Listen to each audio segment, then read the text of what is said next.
Kahong-kahong karne ang nasabat ng Marilao Police nang matsyempuhan ang pagkakarga ng mga ito sa mga trucks sa Barangay Santa Rosa 1 sa Marilao, Bulacan. Hiningan po silang dokumento, wala po silang maipakita, kaya po kinumpiska na po namin yung 435 boxes po ng hot meat.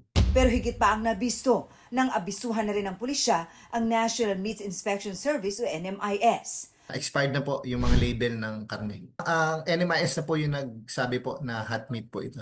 435 kahon ng mga double dead na karne ang nasabat. Mantakin nyo kung nakarating sa palengke ang mga karneng aabot sa 12,500 kilo.